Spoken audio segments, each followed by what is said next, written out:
I'm making some pastrami swordfish today.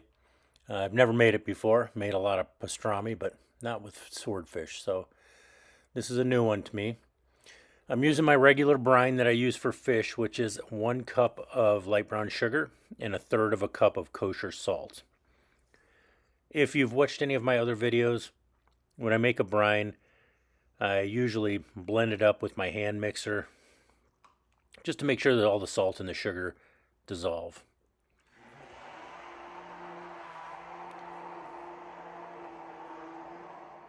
Once the brine is mixed thoroughly, I'll put the fish into a Ziploc bag, 1 gallon Ziploc bag, fill it, and then seal it up, trying to get all the air out of it.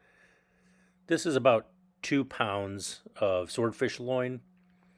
I really wanted to get a single 2 pound piece, but they didn't have any available at my fish market. I ended up buying this at a grocery store. It seemed to be in pretty good shape, but I would have preferred to done it with a single 2 pound piece. So into the Ziploc bag, and then we'll pour in the brine.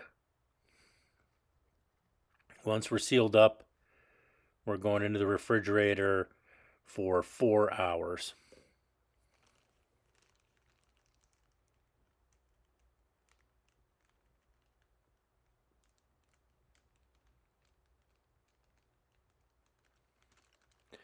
So after 4 hours, I'm going to get some cold water running in my sink. I'm going to get a colander in there, and we'll just pour the brine and the swordfish right into the colander. Rinse it with the cold water thoroughly on all sides, just to get all the brine off. And then we're going to pat it dry with paper towels.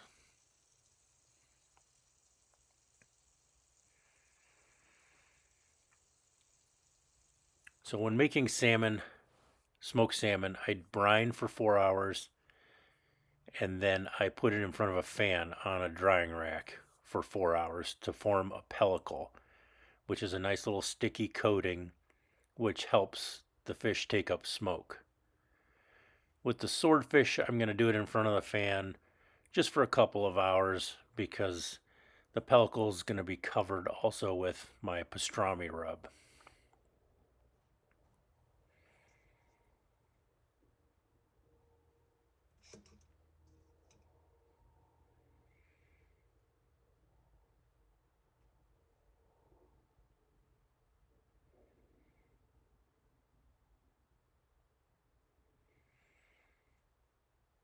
So 2 hours here in front of the fan. Just got it kind of resting on by the window. Fan going. After the 2 hours, nice pellicle forms. I'm going to put my pastrami rub on. The recipe for the pastrami rub is down below. It's the same rub I use on my other pastramis. I make venison pastrami, beef pastrami, pork belly pastrami. But this is the same rub. The one thing I would have done a little differently with this is the first time I made a swordfish pastrami. And as I said, I really wanted to use a single 2 pound piece. There's a little bit too much of the rub. If I was going to do individual pieces like this again, which I probably will, I would just season maybe one side of it. With a single 2 pound piece, I would probably put the rub still over the entire thing. Just seemed to be a little over seasoned for me. Although others who ate this said they thought it was fine. Just a personal preference.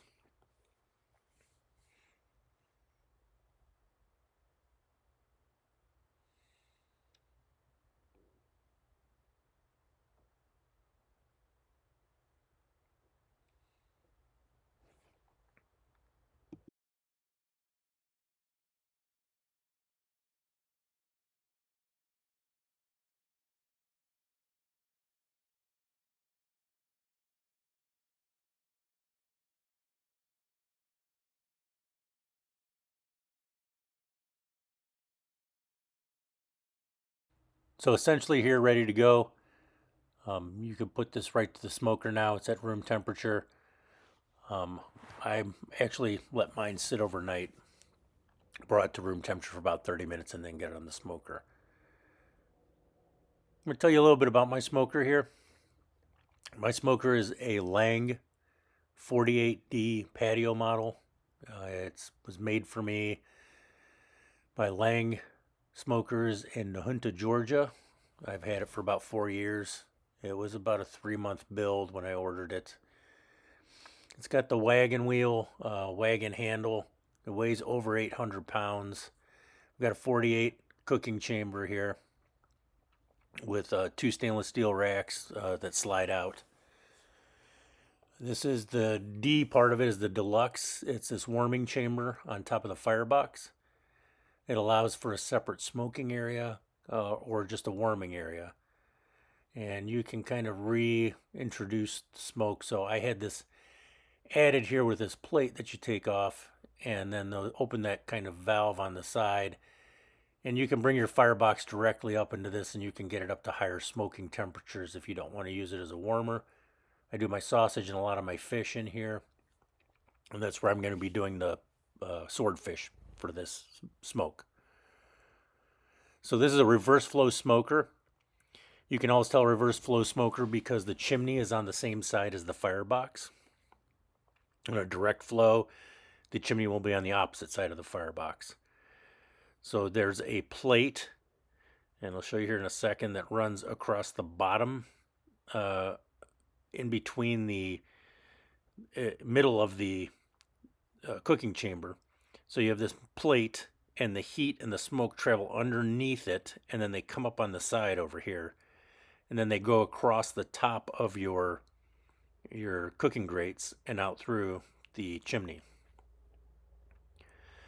With these adjustments, I can change it to bring smoke through this warming box, and I can shut off the chimney and direct everything directly through this warming box, adjusting heat and smoke and temperature by opening these pinwheels. There's 2 pinwheels at the top, and closing off the main chimney. So that's just a quick brief overview of my smoker, and we'll get this going with some cherry wood and get a little fire. I want to smoke between 190 and 200 this fish. It's going to take a couple hours. I'm going to hit it at 160, and then I'll probably pull it off at 155, 160, and then I'm going to grill it on the grill. Thermometer's at 190. We've got the cherry fire going, and we'll get this on here. That probe looks like they're both in the swordfish, but the one is actually just hanging.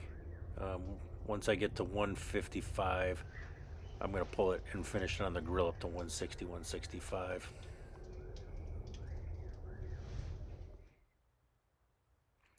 Here it is finishing on the grill. I like to get some grill marks, a little char on it.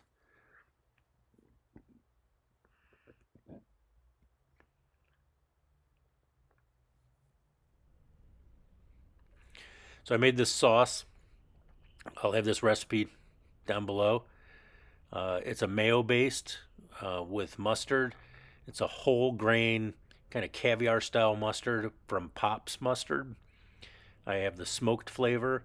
I got some chopped up pickles in here. I like the spicy Wickles pickles. I got some garlic and some fresh lemon juice, a little salt and pepper, delicious dipping sauce. As I said, a little powerfully seasoned for me, but my guests said it was delicious. Again, a matter of preference. The dipping sauce kind of cooled down that peppery heat a little bit. I hope you enjoyed it, and please subscribe and like.